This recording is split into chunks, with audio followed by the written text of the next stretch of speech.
What's up, everybody? Welcome to the Weekly Tries.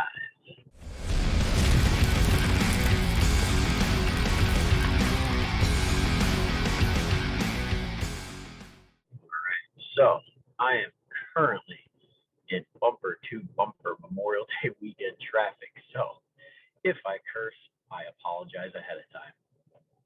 But it's actually moving better than I thought it would. So, I'm hoping that this episode gets out hopefully by tomorrow. It's Friday right now. Hopefully up by Saturday so you can listen to it on your way down the shore, to a barbecue, to the lake, whatever you're doing this weekend, because this is a good one. Okay? I got a good topic ready to go, but let's get some updates out of the way first. So I just had a wonderful experience at Crunch Fitness in Parsippany. I I love it. Great gym, but wow, I was not expecting to feel so awkward being like, I'm a freaking personal trainer, and that was awkward. Like, being around other people, had no idea who they were. Like, you take working at a gym, knowing everybody for granted. And it was a very, very revealing, like, kind of like glimpse into the eyes of the people that are new to the gym. And it's very intimidating. But I'll get into that a little bit more, because that's what's going to tie into the topic today. Other update is, if you're one of those people that need to kick in the ass to get back in the gym, now that the masks, at least in New Jersey, and I know in a lot of other states, the masks are off. There is no mandate anymore if you're vaccinated. And now's a great time to get back in the gym. Okay, no more excuses. And because of that, the mask mandate being lifted, I'm going to run a challenge. Okay, 30 days to get as many inches off as possible before July. So it's going to be, or not before July, it's going to be from June 6th until that 4th of July Monday, I believe, if my timing is correct. Pretty much 30 days starting June 6th. But yeah, you'd think I would come prepared with my freaking challenge, accurate dates and all that, but no, I have to tell you, yeah, it's the 6th, the Monday after Memorial Day. Okay, 30 days from there. Okay, the whole concept of the challenge is to focus on three things: eat, sleep, train. Eat protein and vegetables at every meal, sleep 7 to 9 hours, and train all the prescribed days. Now, the days are going to be 3 of weight, 3 of cardio, and 1 recovery day on a Saturday. Do you have to do all of them? Absolutely not. Is it suggested? Yeah, because it's daily movement. Only those 3 weight days are really going to be like hard and heavy. The other ones are going to feel like pretty much like not a break, but it's not going to be near that amount of effort. And all that is going to help us shed the pounds. It's going to help us melt away the fat. And then whoever loses the most inches, and we're going to take 5 measurements: 1 around the waist, 1 around the bicep on the right and the left, 1 around the thigh on the right and the left. Whoever loses the most will get 1 month of free online training. And that is worth a pretty penny. So, pretty much like 3 times what this challenge is going to cost. So, if you're interested, it's already up. You just go to coachfits.com. Okay, it's in the show notes. Okay, coachfits.com, and you hit that tab that says challenge, or just go to the show notes, click the link right there. All right. Now that that's all squared away, let's dive into today's topic, which is getting back into the gym. All right. Oh, and just a heads up, this is during my online training office hours. So if a client pops in with a really good question, hopefully they'll be okay with the recording. If not, I'm going to pop out for a sec and I'll edit it so that it's like I never left. Okay. Anyway, back into the gym. Now, like I said before, I was not expecting to feel so damn awkward. Like, I think I was probably the only guy in there. Now that I'm thinking about it, yeah, the only guy in there under the age of 30 with sleeves on. Okay, I did not remember that part of the gym. And ladies too, like, you know the deal. Like, there's some like people that wear less than others because they're very proud and very like feel very comfortable wearing that stuff, which is great for them. Work out at whatever you feel comfortable in, whatever makes you feel good.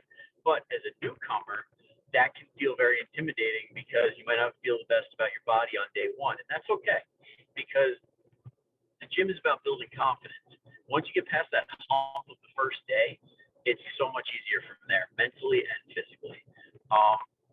So I thought, why not walk you through what I did, and it seemed to work pretty well. And maybe you can use this technique, this approach when you go in. So first things first, I hope that you get some good front desk staff, because the ladies at Crunch and Parsippany were great. They were very friendly, very helpful. But I have been to gyms in the past where they kind of just sit there on their phones. It's usually some 13-year-old that doesn't want the job anyway, that thinks that, oh, what work, and they just stare at you. Hopefully you don't get that kid. But if you do, just flag them down. Ask them to scan your stuff, like it's their job. But hopefully you get a better experience there. And then when you go in, one of the things is like, but you have no idea what to do, because you're just like, you see all this sea of equipment usually, you're just like, shit, where is everything? Like, I know personally, I come from a gym where we have like 4 racks, we have 3 functional trainers and a bunch of dumbbells, and everything kind of has its place, and it's very easy to see, and it's very easy to kind of know what to do, where to go. But some of these big box gyms can feel like complete mazes. Like, you just have no idea where everything is. And even though they label it a certain way, like, that makes sense in a gym setting, to the average person, it's like, hit zone, flexibility, where the frick am I, where do I go? I just want a dumbbell. Okay, so if you're in a gym like that, go straight to the treadmill. Okay, put it up on a slight incline, start walking at a good pace, just enough to get your heart rate up. So this is kind of starting that warm up. Okay, while you're on the treadmill, you can look. I mean, a lot of times the treadmills are like up on the second level, so you can kind of look down and scope out what the game plan is, what the plan of attack is, and see, where do I have to go? What do I have to get? And you got a good 5-10 minutes to just think about it. And that way, when you go down there, you'll know exactly what you're doing. You'll look like you've been going to the gym for years. Okay, and even if it's not on the second floor, like, they usually put the cardio equipment dead center, or like right where everybody can see it, because that's usually where a lot of people go to when they're newbies, is the cardio equipment. So when you're signing up for the gym, they want you to see that, which is great for you, because that's like the freaking crow's nest. Like, you can see everything from the cardio section normally. So hop on there, or if you don't like the treadmill, use an elliptical, something that's requires very little focus on your part, so that you can focus on the gym. All right. Now, once you've got that pretty much down, like, let's say that you're doing this challenge with me and you have a program. Okay, you'll know, like, me personally, my programs come with videos, so you know exactly what you're using and everything like that. So when you're at that piece of equipment, okay, again, it can be very intimidating to be doing your thing and kind of like looking around and being like, shit, is anybody watching me? Like, you're the guy that's like, I'm not feeling too good about my body. Oh crap, that chick over there is looking at me. Oh no, or vice versa, or whatever. It's very uncomfortable when you feel like people are watching you. So, simple fix: when you're doing something that you're able to, face the wall.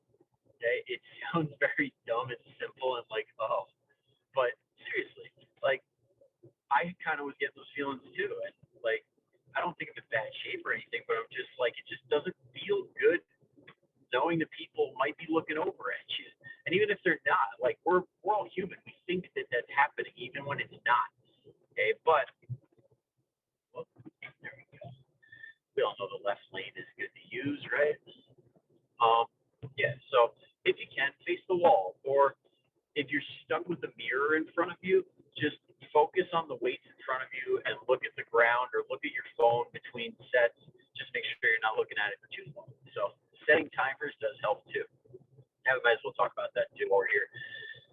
When you're in the gym, something that a lot of people are missing, that kind of like separates the people that are doing their thing from the people that are goofing around and they don't look like they know what they're doing, is sense of urgency. Now, if you know what you're doing, you're kind of like on the clock, ready to go, and you're like, I know what's next. Okay, setting a timer can help a lot, and it'll save you a ton of time. Okay, when you're doing like my workouts, or any workouts where you're trying to get a little bit more muscle, and even a little bit stronger in the process. Anywhere from like minute and a half to 2 minutes between sets is exactly what you need. Nothing more, nothing less. You're refreshed and ready to go, and you're not getting cold. Okay, that should be more than enough.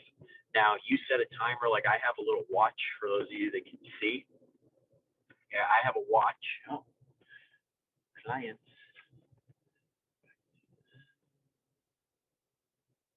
Sorry about that, guys. There's always a client in need. Yeah, so I have a watch right here. This thing is like a little dinky piece of crap from Amazon, like 20, 30 bucks, I think, and it's got a timer on it. So you set it, minute, minute and a half, 2 minutes, click, and then I could just kind of zone out, and then it vibrates after that, and boom, it's time to do your set. Now, you could do this with your phone too. Okay, set your phone to the timer, and then when it goes ding, and you hear that ringtone that you hear when you wake up in the morning, and you're like, okay, that's how you know time to do your set. Also, very helpful, like blast that. If you have a friend there or like somebody just does not want to stop talking to you, timers are very helpful, because if you hear that like, and they hear it too, you can be like, oh, sorry, time for my set. And it's not really douchey or anything. It's like you're telling them like, sorry, I'm on the clock, man. I love talking to you, but I got to do the set real quick. And it's a non-douchey way to kind of do that. That way they don't think you're just pulling it out of your ass. But anyway, back to what we were talking about. Face the machine if you can, or the ground or your phone, and just block out any potential eyes if possible. And then another thing, once you feel comfortable, or maybe you feel comfortable on day one, maybe you're very personable, okay, make friends. That's the easiest way to, one, keep coming back to the gym, okay, and two, to make that current experience the most enjoyable possible. Okay, being in a gym, and we got a big taste of this year. Being in a gym is a very social experience. Okay, it can be a very social experience, and when we're left to our own devices at home, you lose a little something. It's not the same. Like I just had a conversation with my brother this morning. I was trying to get him to go with me, and he's like, I'll just work out at home, and I'm like, just doesn't get it. It's not the same. Going into a different environment, it's almost like when everybody was at home working. Okay, when you're at home and you're working and you're always on, and you never really like dial down. You're always kind of stuck at this like go mode. Okay, you never get that break. Changing up the environment makes a huge difference. It makes for better workouts, and it makes it easier when you go home to wind down. That's why they say like don't keep a TV in your bedroom, because when you're in your bedroom, it's for the two S's, sleep and something that rhymes with text. Okay? Those are the only two things, because when you're in that room, it's time to wind down and relax. And that makes it easier to fall asleep or do the other thing. Okay? Same concept goes for the gym. When you're in the gym, you can crank it up. The intensity's going up because now you're listening to the music, that hard stuff that you normally don't listen to. Okay? Or you're around people that elevate your mood. It's a lot different. So yeah, make friends. And then what's the last one? Oh, gym etiquette. Another thing that'll separate you in a bad way is not following proper gym etiquette. Now, for those of you that are doing the challenge, there is a whole section on the welcome packet that tells you exactly what to do and what not to do if it's your first time in the gym and you're not really quite sure what the norms are. But for anybody listening right now, we're going to go through them. I don't have the full list in front of me, so I'll just try and go off of memory, and hopefully I remember them all. But here's a few. First thing, when somebody else is working out, like on a machine, on dumbbells, stretching out, whatever they are doing, try to maintain some sort of distance. Like nobody likes feeling like you're on top of them, especially if they're handling like heavy weights. So if they're on that last rep or two and their sole focus is don't die, push this up. The last thing they want is you in their peripheral vision. Okay, feeling like you're gonna bump into them. Okay, do not do that. Please. Okay, I didn't have that happen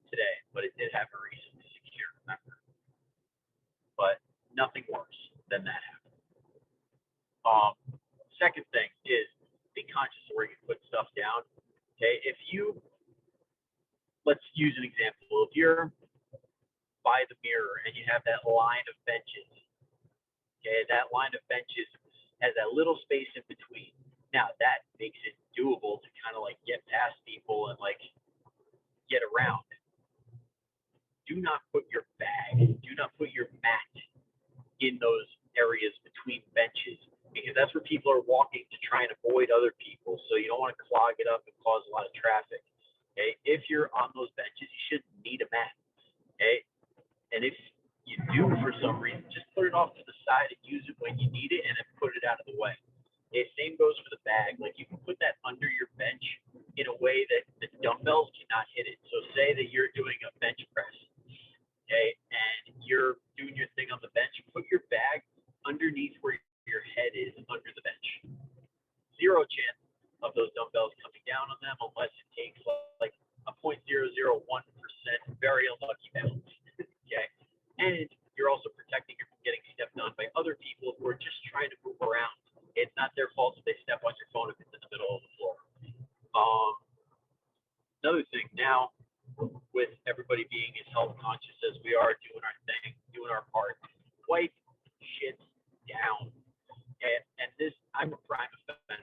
I'm one of the worst people pre-pandemic of using stuff, like just putting it right back, no wipe down or anything. I'm not much of a sweater, so I don't think that I really left like puddles. But if you are one, definitely wipe it down. But even if you're not, like there's still sweat coming off your body. There's still germs. Okay? Wipe everything down. It doesn't take that much time, and you can do it during your rest, like rest from exercise to exercise. So there is zero excuse for not wiping down, especially if they provide wet naps or whatever, the disinfectant wipes. Okay, like I know Crunch has them. So if one has it at these big box gyms, usually if one has it, they all have it. So if you also go to a Crunch, they're around somewhere. Just gotta look. So that's 3. There were 5 or 6. I'm trying to remember what else. Oh, another thing is if you're easy pastime. Hopefully nobody from YouTube can see that and steal my info. Another thing I was going to say is equipment. Okay, when you're using equipment, make sure that you're not putting it back in the wrong place. Just as a trainer, this is a big pet peeve. You know, people do not put stuff back where they got it from. Okay, it does make a difference. If somebody is trying to find a pair of 20s and you just so happen to put them across the gym where they have no idea where they are, guess what? They think they're in use, and now you're messing them up. So don't be a douche. Put your weights back after wiping. Not like an advertisement for wiping, but just do it after wiping. Let's see, we got that. What else do people do that really grinds my gears in the gym? Oh, don't hog equipment. Okay, this gets back to the rest timing. Yeah, throw your rest timer on, do what you got to do, and get off the piece of equipment. It is a public gym. That does not mean it is your gym. If you want to use that piece of equipment just for you, then go buy it. Spend that 5-10 G's, and then it's all yours. But if you're at a public gym, sharing is caring. And this is another opportunity where you can make friends. If somebody wants to work in with you, like there's nothing wrong if you see somebody during a rest period to not be that person that asks while they're doing the exercise, because I've seen that and it's so disrespectful and stupid. Don't ask somebody a question while they're working out. Wait for them to do their rest period. Okay, but if you go up to them during their rest period and you say, "Hey man, can I work in with you?" or like, "Yeah," or like, "How many sets do you have left?" And then they'll either be like, "Yeah, sure, go for it." It'll be like, "I just got like one more, man. I got one more, and then it's all yours." Usually. But and then that brings me to the last one, which is don't be that circuit training douche. Okay, the one that uses every piece of equipment in the gym, and then God forbid you try and use it midway, and they're like, "Hey, I'm using that," and then you go to use another piece of equipment right next to it, and they're like, "Oh, I'm using that one too."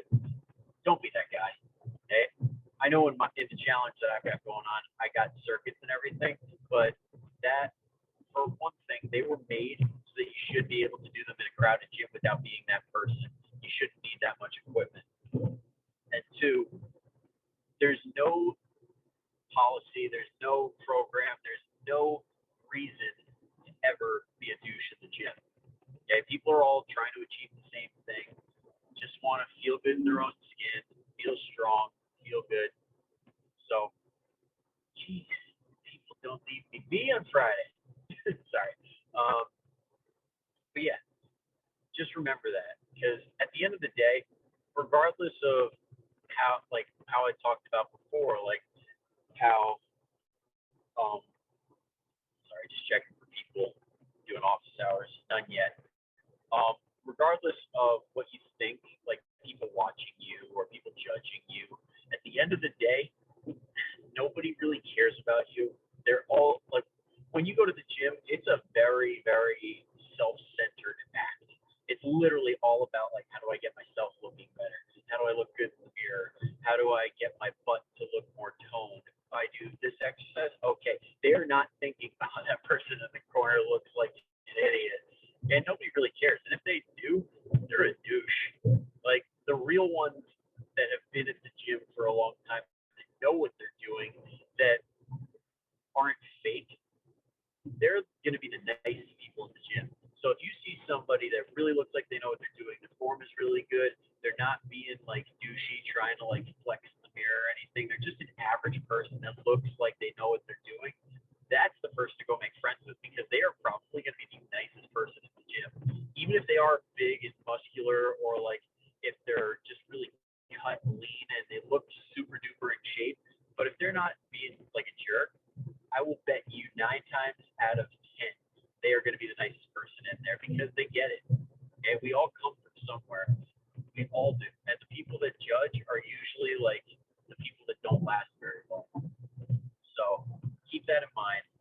And if you are that person that has gone through your fitness journey and you came out the other side, you feel amazing and you look good, and you see somebody who looks like they're a newbie or a first timer, like not saying go up to them and be like, "What's up, newbie?"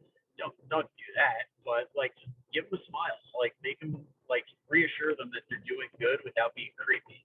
You just give them like a nod or something, or like if you see somebody pushing really hard and they do their thing and they're all alone, you can be like, "Looks like a good set, man. Great job."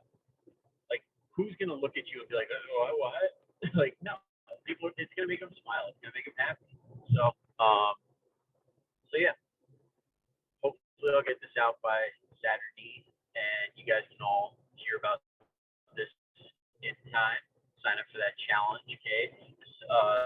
Sign up will be June 5th. That's done. It's over. No chance of signing up. So get signed up. Yeah. So hope everybody has a great, safe, happy, and healthy Memorial Day weekend, and I will see you guys next week.